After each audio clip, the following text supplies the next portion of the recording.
नमस्कार। आप सुन रहे हैं न्यूज़ पॉइंट पॉडकास्ट और मैं हूं आपके साथ सुषमा। आज के इस पॉडकास्ट में बात 4 जून से पहले आए कांग्रेस अध्यक्ष मल्लिकार्जुन खड़गे के इंटरव्यू की, जिसके बारे में आपको जानना चाहिए। लोकसभा चुनाव के मद्देनजर अब सिर्फ आखिरी चरण की वोटिंग बाकी रह गई है। प्रचार थम चुका है, सबकी नज़र रिजल्ट पर है। ये थोड़ा आराम का भी वक्त है, लेकिन इंडिया गठबंधन आराम के मूड में नहीं दिख रहा है। ऐसा इसलिए कह रहे हैं क्योंकि कांग्रेस अध्यक्ष मल्लिकार्जुन खड़गे आखिरी वोटिंग वाले दिन गठबंधन के घटक दलों की बड़ी बैठक करने जा रहे हैं। बैठक में चुनाव की समीक्षा की बात कही जा रही है। अरविंद केजरीवाल के जेल वापसी के मामले पर चर्चा हो सकती है और भी तमाम बातें हैं। लेकिन इसी बीच कांग्रेस अध्यक्ष खड़गे ने आज तक से खास बातचीत की। उन्होंने इस दौरान इस बार के चुनाव के दौरान की स्थिति, अपना आकलन आदि कई मुद्दों पर बात की। उन्होंने कहा कि ये चुनाव बहुत कठिन चुनाव था। हम गठबंधन में लड़ रहे हैं। हमारे पास वोटों की कोई कमी नहीं है। हमें अपना वोट ट्रांसफर करवाना है। जो रिपोर्ट मिल रही है उसके मुताबिक देश में ये ट्रेंड चल रहा है कि गठबंधन बीजेपी से आगे है और बीजेपी भी परेशान है और पीएम भी परेशान है। एक ऐसा पीएम जिसे देश के बारे में बात करनी चाहिए, लेकिन उन्होंने अजीब शब्दों का इस्तेमाल करते हुए कड़ी टिप्पणी की। लोगों ने कहा कि ये ठीक नहीं है। पार्टी कह रही है कि पीएम मोदी के भाषण ठीक नहीं है। देश को लोगों के बीच एकजुट रखने वाले नेता पीएम प्रधानमंत्री बंटवारे की बात करते हैं।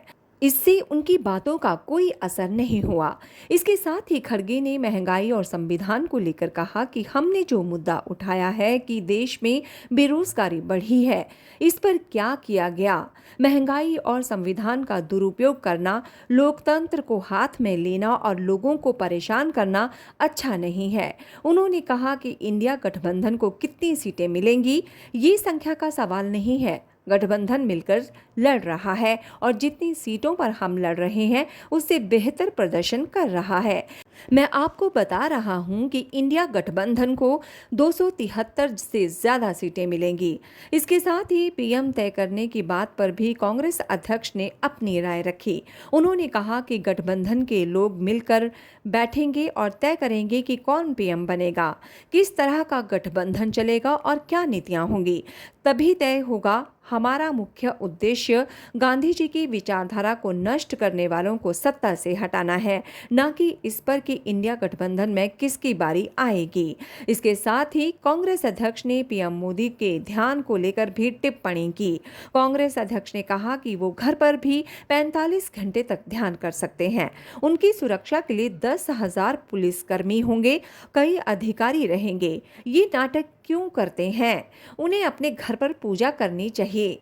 पीएम जोरदार तरीके से कह रहे हैं कि वो वापस आ रहे हैं, लेकिन इसका कोई रास्ता निकलना चाहिए। बीजेपी ने सभी राज्यों में सबसे ज्यादा सीटें जीती हैं। यूपी और बिहार में उसे सबसे ज्यादा सीटें मिली। अब बीजेपी इससे ज्यादा नहीं बढ़ेगी बल्कि घटेगी। पीएम अपने कैडर में उत्साह लाने के लिए झूठ बोलते हैं, फिर भी कह रहे हैं कि 400 के पार जाएंगे। 1 जून को बुलाई गई गठबंधन की बैठक पर खड़गे ने कहा कि मतगणना के दिन क्या करना चाहिए। इस अनौपचारिक बैठक में इसकी तैयारी को लेकर चर्चा की जाएगी। टीएमसी की गैर मौजूदगी को लेकर कहा कि अभिषेक बनर्जी का चुनाव 1 तारीख को है, इसलिए टीएमसी इस बार शामिल नहीं होगी। उन्होंने कहा कि ममता बनर्जी पहले ना आने के बारे में जानकारी दे चुकी हैं। क्या मल्लिकार्जुन खड़गे पीएम होंगे? कांग्रेस अध्यक्ष ने इस सवाल के जवाब में कहा कि हमारी गठबंधन के सदस्य मिल बैठकर जिसे बताएंगे वही पीएम बनेगा। जो भी निर्णय होगा मिलकर लिया जाएगा, वो स्वीकार होगा। ऐसा नहीं है कि कोई कुछ कह दे इसलिए कोट पैंट पहन लेना चाहिए। कोई भी संभावना बने। मैं किसी एक समुदाय का नेता नहीं हूँ, मैं कांग्रेस का सिपाही हूँ। 53 साल तक विधायक, सांसद, राज्यसभा सदस्य रहा हूँ। अगर कोई गरीब दलित कहता कहता है बना दो तो मैं लेना भी नहीं चाहता। इस मुद्दे पर हमारे नेता सोनिया और राहुल गांधी हैं।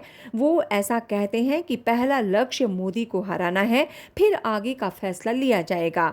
अपनी बातचीत में उन्होंने प्रज्वल रेवन्ना मामले में कोई भी टिप्पणी नहीं की। उन्होंने कहा कि मैं यहाँ दिल्ली में हूँ। उधर सामने आया है कि कांग्रेस एग्जिट पोल में चैट डिबेट के लिए किसी भी गेस्ट को नहीं भेजेगी। सूत्रों के हवाले से ये जानकारी सामने आई है कि एग्जिट पोल के दौरान होने वाली चैट डिबेट में कांग्रेस की ओर से कोई गेस्ट शामिल नहीं होगा। कांग्रेस नेता पवन खेड़ा ने कहा कि मतदाताओं ने अपना वोट डाल दिया है और उनका फैसला सुरक्षित हो गया है। नतीजे 4 जून को आएंगे। उससे पहले हमें टीआरपी के लिए अटकलों और खींचतान में शामिल होने का कोई कारण नहीं दिखता है। भारतीय राष्ट्रीय कांग्रेस एग्जिट पोल पर बहस में भाग नहीं लेगी। किसी भी बहस का उद्देश्य लोगों को जानकारी देना होना चाहिए। हम 4 जून से बहस में खुशी खुशी हिस्सा लेंगे। सुनते रहिए न्यूज़ पॉइंट, आपकी आवाज़।